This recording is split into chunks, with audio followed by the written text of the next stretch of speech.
even Kyle TC, kailangan nakapush. Ay, ang puto naman na si Ipadol para sabay follow up. Kaya lang, ang problema, inaligtas din yung Q. Atrasa muna dito ang Onyx Philippines. Si Kirk ay nag-transform na, nag-beast mode na siya rito. Black TC sa may badalikuran. Papalag ba? Dito rin Super Prince. At ngayon, nagamit na rin yung Nether Realm. Kero with the kill. Dapat ikakalito si Kyle TC. Habang si King nakuha na rin. Ang isa. Ngayon, takbuhan muna dito ang Team Falcons. Sa tulang natin. Tama. Nakuha ni King Kong kaso walang retreat. Oo, pero may divide. Nakuha din ata. Naku, sabayan din yung Ayan Nether Realm. Nabuhay pa si Black TC dito. Ngayon ay pagbabawi naman or babawi na ang Onyx Philippines. Kaya lang sabi ng Team Falcons, hindi pwede. Walang babawi dito. Super Marco with a kill. Habang dito si King with a cable.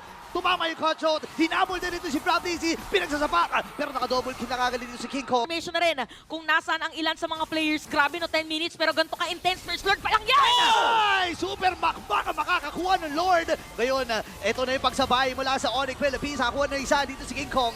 Habang nakabawi din Super Makmak. Si King Kong ang pinupuruhan nila dito. At namatay din si Super Makmak. Magandang pagbawi nila sa Onyx Philippines. Habang si Black TC. Lumalaban pa! Huwag yung prinsesa ko. Habang si Super Prince naman ay bumawi din. Kaya lang 2v1 na magiging laban. Kakayanin niya ba? Hindi. Na ng Lord. Okay, yung Lord ay pabuhay na rin naman in 15 seconds. Pero sabi ni Bruce, hindi, lumaban na kagad tayo. Si Kyle, hindi siya mabubuhay. Not for long. Kasi hinabos siya ni Kirk. Ngayon tumama rin sumat mula kay Kera. Lalaban nga ba siya? Gamit din na rin mula kay Pew. Pero sabog na kagad. Super Prince ay nandito rin. 4 na miyembro laban sa tatlo. Magiging 4 laban sa 4. Si Ogen ay Lord. Nag-cyclone ay pa. Naharangan dito si Ogwen. Itutuloy ba yung Lord yan? Makikita lang natin si Bruce ko kalahati ng buhay! Ay, naku, matutunan ba ata siya? Yes, sir! Kasi super Damage yung mga players ng Onyx.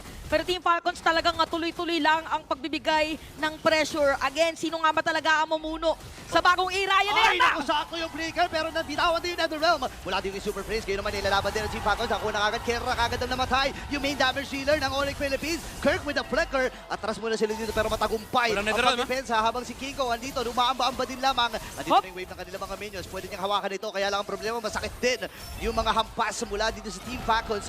Conceal para kay Ogen. Lalaban ba sila dito? Electrifying beats, available na rin para kay Kyle TC. Pero sabi lang hindi, ubusin lang natin yung mga katurihan. Ito na ba yun? Philippines, Hogan with a kill. Kailangan umatras muna dito ng Onyx Philippines. 3 na lang ang natitira para sa kanila, abang 5 pa para sa Falcons. At naririnig natin na sumisigaw mga players dito or mga taga-suporta ng Endable. Endable na nga ba talaga?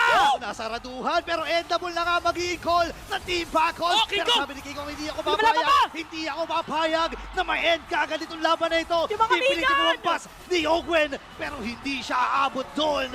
Malinis na tinabaho ng Onyx. Yung mga cables. Pero doon sa final base push, nung nailabas na oh, mamaya na yun. Mamaya natin pag-usapan niya kasi si Kirk ay nandito din.